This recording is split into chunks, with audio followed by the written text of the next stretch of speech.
Bonjour, bienvenue dans Dimanche en politique, ravi de vous retrouver.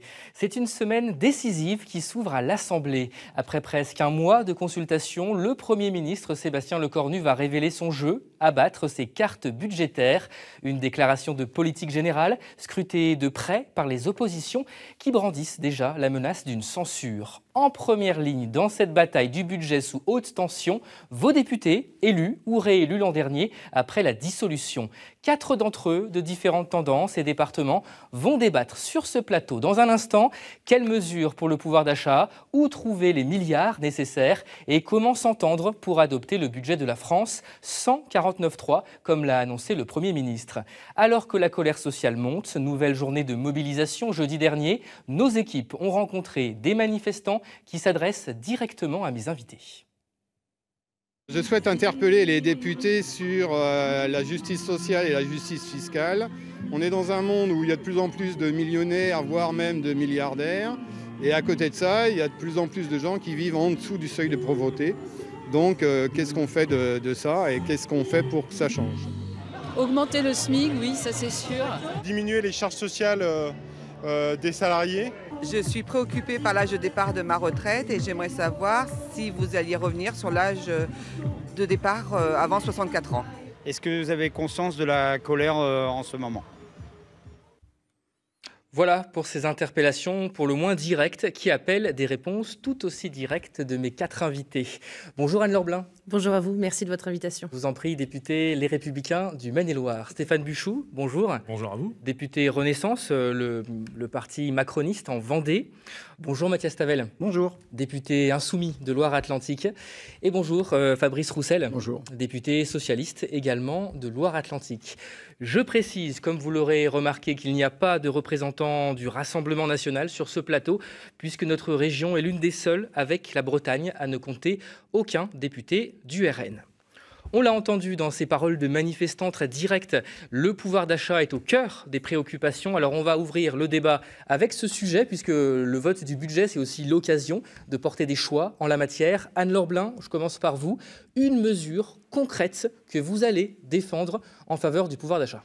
En fait, vous parlez du pouvoir d'achat, mais moi je préfère parler de la revalorisation du travail. Parce qu'en fait, ce que vous avez diffusé, qui est issu de la manifestation de jeudi, j'imagine, n'est pas véritablement représentatif de la France. Jeudi, on avait droit à la France qui manifeste, la France qui bloque. Et face à cette France, il y avait la France courageuse, la France qui travaille. Et cette France qui travaille, si vous étiez allé la trouver dans les entreprises, si vous étiez allé parler aux salariés, aux saisonniers, aux chefs d'entreprise également, ils vous auraient répondu qu'ils préfèrent aujourd'hui avoir des véritables mesures en faveur de la valorisation du travail qu'ils fournissent. Alors votre mesure concrète pour valoriser le travail ? Eh bien, la vraie mesure aujourd'hui, c'est de favoriser un écart, très clairement, entre la France qui travaille et donc les salaires qui sont le fruit du travail des Français et les revenus de l'assistance. Parce qu'aujourd'hui, l'assistanat est beaucoup trop important dans notre pays. Beaucoup d'allocations sont versées de manière très diverse. Pour les téléspectateurs qui nous écoutent, pour bien comprendre, les mesures en faveur de ceux qui travaillent, comme vous dites, c'est quoi? C'est augmenter le salaire net, de quelle manière? Eh bien, c'est effectivement à la fois créer ces vraies différences entre l'assistance et le travail. Et puis ensuite, il y a un autre sujet dont nous allons certainement reparler, c'est la fiscalité.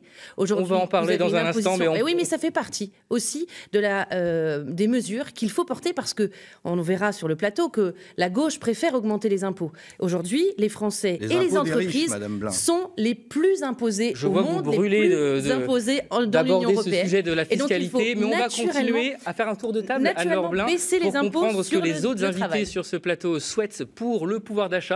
Une question qui concerne directement nos téléspectateurs. Stéphane Buchou, le Premier ministre, a esquissé quelques pistes cette semaine. Par exemple, baisser les charges sur les heures supplémentaires ou encore réinstaurer la prime Macron, comme on l'appelle, créée après l'épisode des Gilets jaunes. C'est des mesures que vous défendez ? Alors ça, ce sont des mesures très concrètes, mais qui existent déjà. Et donc, pour répondre à votre question, à votre interpellation très concrète de mesures qui pourraient être mises en œuvre, mais qui feront l'objet effectivement du débat parlementaire lors de l'examen du budget, moi je suis favorable à ce qu'on rapproche le salaire net du salaire brut. Par quel mécanisme? Alors, il faudra vraisemblablement réduire, par exemple, la CSG, la CRDS. Alors la CSG, donc c'est cet impôt indirect qui est sur les revenus, comme les salaires ou les retraites. Donc le direct, c'est une contribution totalement directe, puisqu'elle figure sur la fiche de paie. Je veux bien aller au bout de mon raisonnement. Alors, ce qu'on retire d'un côté, il faudra le compenser de l'autre. Et effectivement, il faut aller voir du côté, moi je crois, de la fiscalité. Et moi, je ne suis évidemment pas opposé, je suis plutôt favorable à ce qu'on regarde du côté de nos compatriotes qui sont parmi les plus aisés. Alors, encore une fois, pas de débat manichéen, pas de noir ou de blanc. Et surtout, voilà, gardons ce débat pour juste après. En tout cas, pour résumer, valoriser le travail pour Anne-Laure Blin. Non, c'est pas ce que j'ai dit. Pour vous augmenter le salaire net. Et je me tourne maintenant vers vous, Mathias Tavel. Même question, toute simple. Une mesure concrète pour ceux qui nous écoutent pour augmenter le pouvoir d'achat. Mais pour augmenter le pouvoir d'achat, si vous voulez une mesure, il y en aurait plein, mais c'est évidemment l'augmentation du SMIC, l'augmentation des salaires. La vieille rengaine de la gauche. Madame Blin, je ne vous ai pas interrompu. Donc, c'est l'augmentation du SMIC, mais l'augmentation des autres salaires pour que ça se diffuse dans l'ensemble des grilles avec une indexation des salaires sur l'inflation, comme doivent être indexées les pensions de retraite sur l'inflation, contrairement à ce que M. Bayrou voulait faire avec son année blanche et à laquelle M. Lecornu n'a pas renoncé. Parce que la grande question... Comment vous allez chercher l'argent d'augmentation des salaires dans les entreprises? Mais très facilement, Madame Blin, la grande question, c'est que depuis 8 ans que M. Macron est président de la République, ceux qui ont des revenus du capital, des actionnaires, des loyers, etc., se sont beaucoup enrichis et ceux qui n'ont que leur travail pour vivre, ce sont eux beaucoup appauvris. Donc ceux qui sont beaucoup enrichis doivent payer pour que ceux qui n'ont que leur travail pour vivre soient mieux traités et vivre dignement de leur travail, en particulier ceux qui vivent au SMIC et au-dessus, parce il ne faut pas tout tasser au niveau du SMIC. Il faut que la grille ensemble augmente. La même question à votre tour de proposer également une mesure en faveur du pouvoir d'achat, si vous deviez en garder qu'une, concrète. Tout d'abord, la France qui a manifesté hier, c'est aussi la France qui travaille. Et je trouve ça particulièrement méprisant de dire que ceux qui ont manifesté hier n'étaient pas ceux qui travaillent. Aujourd'hui, le pouvoir d'achat et les problèmes de pouvoir d'achat, ils touchent tout le monde. Et il ne faut pas opposer ceux qui travaillent et ceux qui bénéficient d'accompagnement social. Moi, j'ai rencontré la Banque alimentaire il y a quelques jours.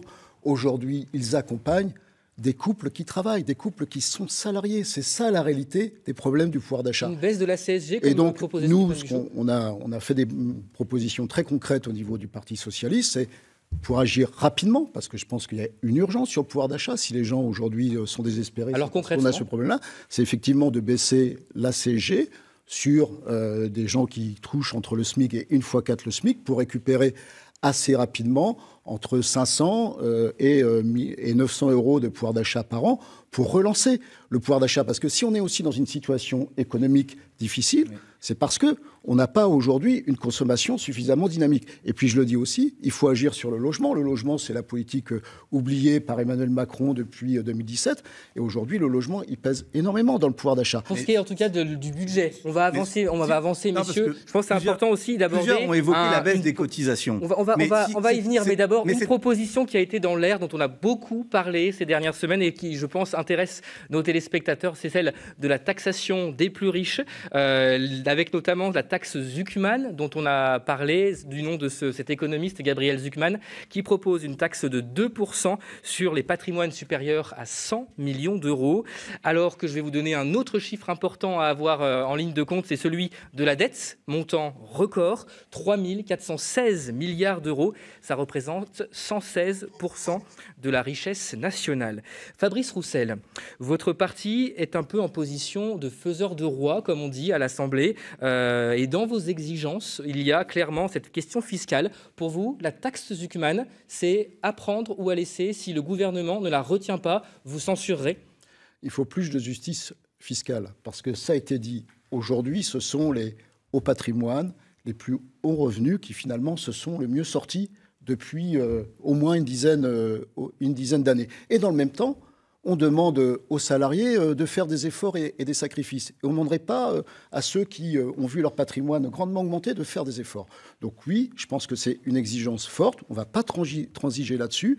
La taxe Zuckman, je le dis, c'est finalement assez simple. C'est de s'assurer que les plus hauts revenus, 1800 foyers payent 2% d'impôt sur leur patrimoine. Et s'ils payent déjà 2%, ils ne paieront pas plus. Voilà, mais c'est une simple mesure de justice fiscale, et je pense que ça, c'est une exigence, parce qu'aujourd'hui, on ne peut pas dire aux salariés, on ne peut pas dire aux retraités que vous devez forcément payer plus, contribuer à la réduction du déficit. Une exigence, vous venez de le dire, le mot est fort. Stéphane Buchou, je me tourne vers vous. Évidemment, pour adopter un budget, vous avez besoin au moins d'un accord de non-censure de la part des socialistes. Vous allez devoir vous y rallier à cette taxe Zuckman ? Moi, je suis favorable, je vous l'ai dit, à ce que les plus aisés, les plus fortunés de notre pays contribuent plus et contribuent mieux au budget du pays. Est-ce qu'il faut ou pas instaurer la taxe Zuckman ? C'est pas aussi simple que ça. En tous les cas, moi, à titre personnel, je le dis, j'y suis opposé pour une simple et bonne raison, c'est que la taxe Zuckman, aujourd'hui, elle est totalement inopérante et qu'elle vient mettre en difficulté un certain nombre d'entreprises. Je vous donne un seul exemple. Je ne vous ai pas interrompu. Je vous donne un seul exemple. Mistral. Mistral, aujourd'hui, est valorisée, c'est une entreprise qui est valorisée aujourd'hui à 12 milliards d'euros. Dans l'intelligence artificielle. Dans l'intelligence artificielle. Elle est valorisée 12 milliards d'euros.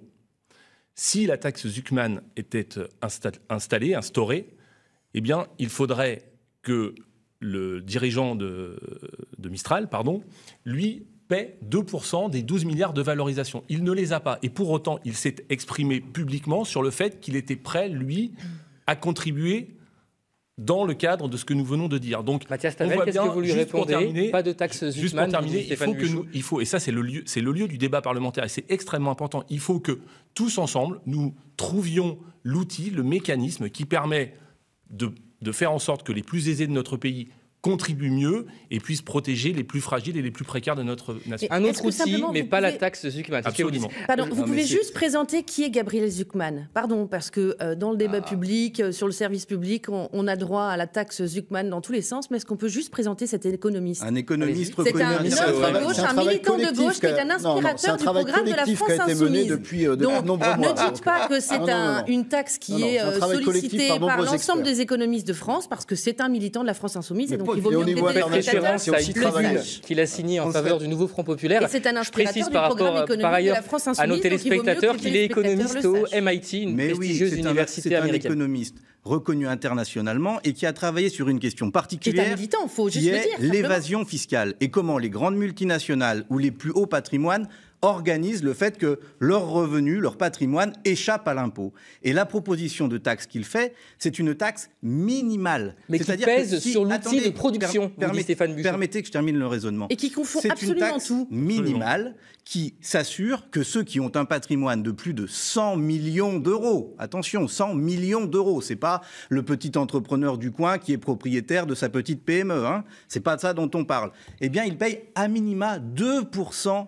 Et vous avez cité un exemple concret, celui de Mistral, cette entreprise de l'intelligence artificielle. Au titre de l'impôt sur la fortune immobilière, il ne sera pas concerné. Est-ce que vous voulez que les dirigeants de Mistral partent à l'étranger ? Est-ce que c'est ça que vous avez une politique confiscatoire aujourd'hui avec les actions. Vous voulez faire partir pas tous ensemble, pas tous ensemble. Toutes les énergies de France, vous voulez faire partir. Il est tout à fait possible de payer en payant sous forme d'action, par exemple, la taxe, ou de les mettre dans un compte qui fait qu'ils seront payés quand il les vendra, etc., etc. Ne faites pas semblant qu'il y aurait un problème, parce que ça concerne 1800 foyers dans notre pays. Et ça rapportera combien, monsieur Tavel ? Ça rapportera entre 15 et 25 milliards d'euros, madame Blin. Hier, c'était entre 5 et 20 milliards. Alors, il faudrait juste aiguiser un peu les chiffres. Ceux qui se sont beaucoup enrichis. Mais je reviens sur le point des premiers. Est-ce que vous êtes favorable à une taxe qui exclut l'outil de production et qui, effectivement, vient s'asseoir sur les principes.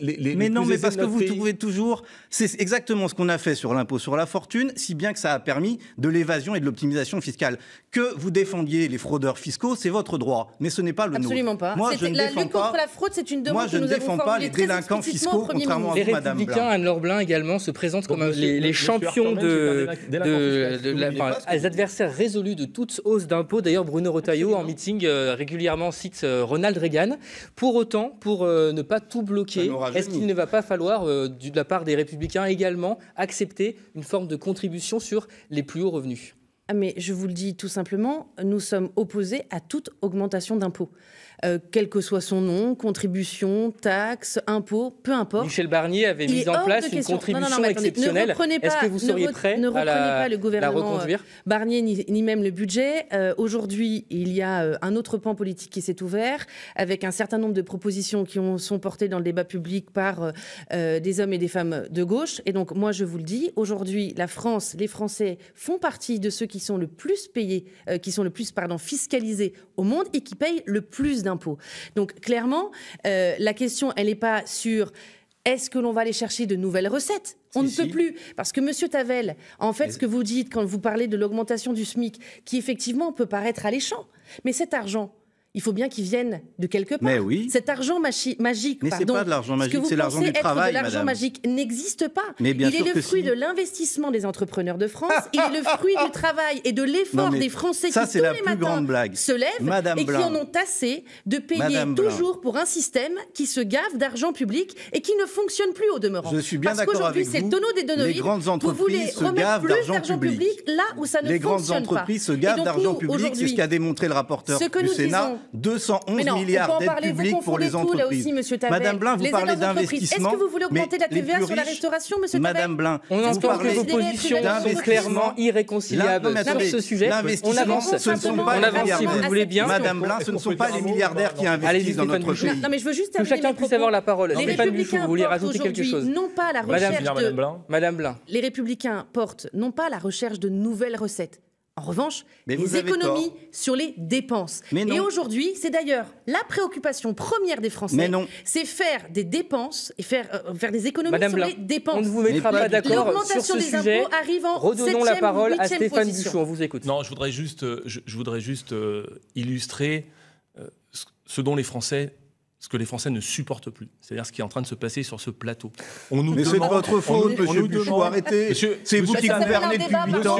C'est vous qui gouvernez depuis 8 ans. Chacun finir une phrase. Enfin. On ne peut pas finir de phrase. Non, mais c'est facile. Non, vous devez déjà quitter Matignon. Je fustige rien. Les Françaises et les Français, et vous le savez, monsieur Tavel, et vous le savez, dans nos circonscriptions, nous demandent d'essayer de nous mettre d'accord. Non, pas du tout. Nous demandent d'abroger la réforme des retraites. D'aller vers des compromis. Et de rétablir l'impôt sur la fortune. On a l'illustration sur ce plateau que ça va être extrêmement compliqué parce qu'au final, c'est une vision face à 3 manichéenne. hommes de gauche, une femme de droite, effectivement, c'est manichéen. C'est-à-dire que c'est la taxe Zuxman ou pas, c'est on veut pas d'impôt et zéro impôt. Et donc, vous assumez l'augmentation des impôts, donc, monsieur Bouchon ?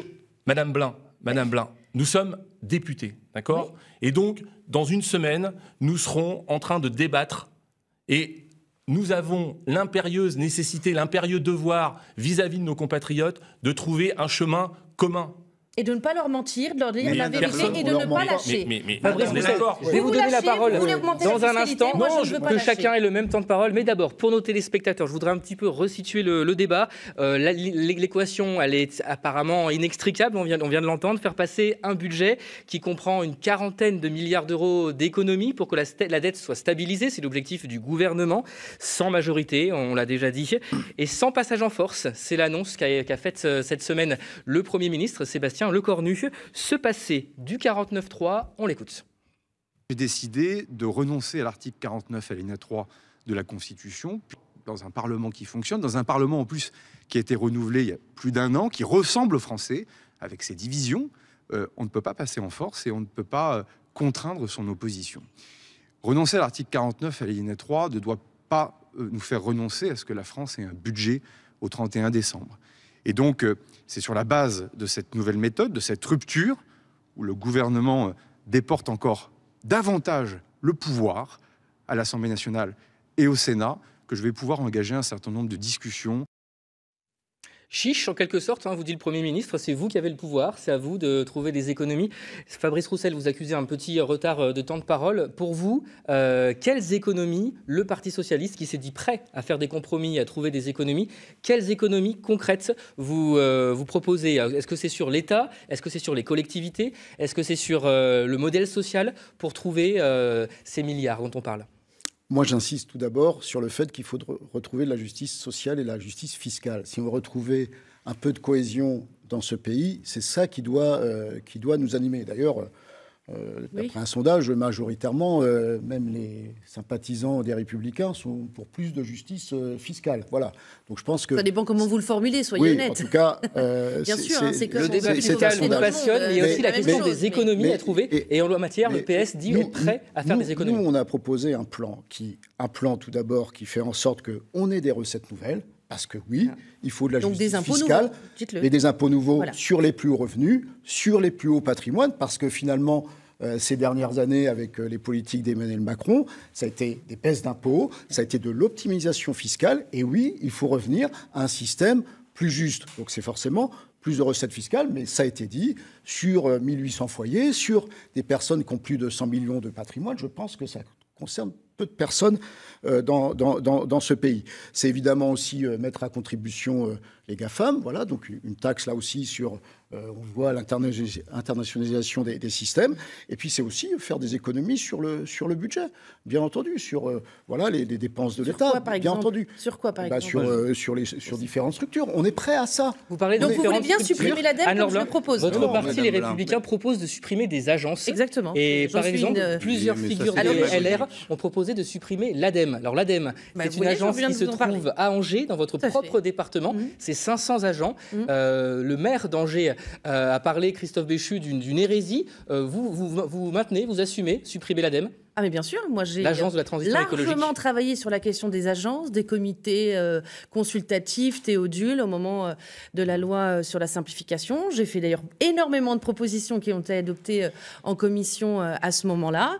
Il y a des lobbies qui sont mis en route pour revenir sur ces suppressions. Supprimer l'ADEME, c'est ce que vous dites aux agents situés à Angers. Moi je vais terminer. Mais surtout, Madame Blin, supprimer un certain nombre d'agences qui sont aujourd'hui source d'énormément de gaspillage d'argent public.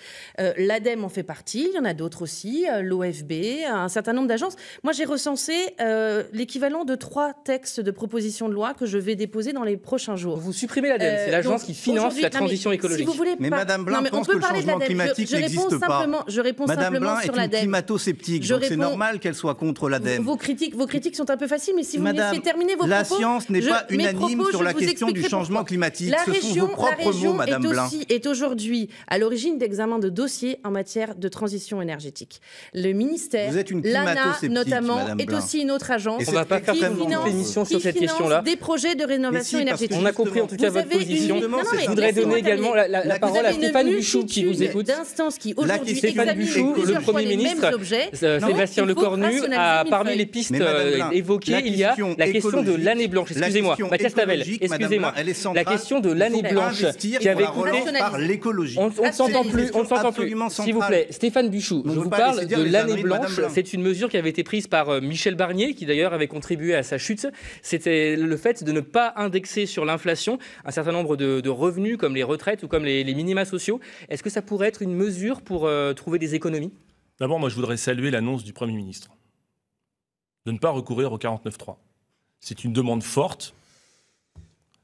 Et aujourd'hui, on se rend compte, au travers des réaction des uns et des autres, que ce qui était demandé depuis des mois, aujourd'hui, fait l'objet encore de discussions, ça ne va pas assez loin, etc. Moi, je salue cette décision, puisqu'on remet dans les mains des parlementaires, des députés, des sénateurs, la copie budgétaire. Et donc, je crois que c'est un élément extrêmement important et qu'il faut quand même le saluer. Ensuite, sur votre question, qu'est-ce qu'il faut faire en termes d'économie ? Les éléments ont été rappelés. Il y a des propositions sur une année blanche. Il y a des propositions d'économie au niveau de l'État, au niveau des collectivités territoriales. Je pense qu'il ne faut fermer la porte à rien. De fermer la porte à rien, et c'est l'objet du débat parlementaire. Et d'ailleurs, on va se le demander maintenant. Quelles sont les prochaines étapes? C'est Maxime Jacquelin qui nous explique cela. Eh bien, en théorie, la France doit avoir un budget au 31 décembre. Le Premier ministre Sébastien Lecornu semble persuadé que ce sera possible, mais ça va tout de même être une course contre la montre. Car selon la Constitution, le projet de loi de finances doit être présenté en Conseil des ministres avant le premier mardi du mois d'octobre, c'est-à-dire après-demain, mardi 7 octobre. Il reste donc quelques heures seulement pour les ultimes négociations. Si ce timing est respecté, le texte ira devant le Parlement environ une semaine plus tard. Il fera la navette parlementaire. Députés et sénateurs auront 70 jours pour l'étudier, le voter. S'ils ne sont pas d'accord, on connaît la musique, commission mixte paritaire. Et si ça ne suffit pas, eh bien, il reste le 49.3. Sauf que Sébastien Lecornu l'a annoncé cette semaine, il ne l'utilisera pas. En même temps, on s'en souvient, c'est ce qui avait entraîné la chute du gouvernement de Michel Barnier à la même époque et dans les mêmes conditions l'année dernière. On n'avait donc pas eu de budget à la fin de l'année, c'est le budget de l'année précédente qui avait été reconduit et il avait fallu attendre le mois de février pour avoir un nouveau budget. Alors rien de gravissime, mais ça avait conforté ce climat d'incertitude économique d'abord et politique également en France. La France sans budget à la fin de l'année, voilà une hypothèse parfaitement crédible. On touche à la fin de cette émission. Je vais vous demander à tous les quatre, très brièvement, en quelques mots, de me dire ce scénario noir d'une absence de budget pour la deuxième année consécutive. Chacun d'entre vous, est-ce que c'est quelque chose auquel vous êtes prêts plutôt que des compromis? On commence par vous, Anne-Laure Blin.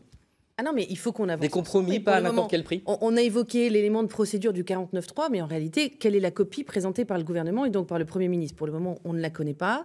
Donc il va falloir se positionner par rapport à ce qui sera proposé et travailler. Travailler à votre tour, Stéphane Buchot. Mais il faut être de bonne volonté. En quelques mots également, parce que l'émission touche à sa fin. Moi, j'ai une pensée pour nos compatriotes. Vous nous avez montré tout à l'heure celles et ceux qui ont manifesté hier, qui attendent beaucoup de nous. J'ai aussi une pensée pour les chefs d'entreprise qui attendent stabilité, visibilité pour les années à venir. Et ça passe par le vote d'un budget. Le vote d'un budget et des compromis. On touche à la fin de l'émission. Mathias Savel, pareil, en quelques mots. Et on est responsable. Vous, on le sait, vous appelez à la destitution d'Emmanuel Macron, donc pas de compromis.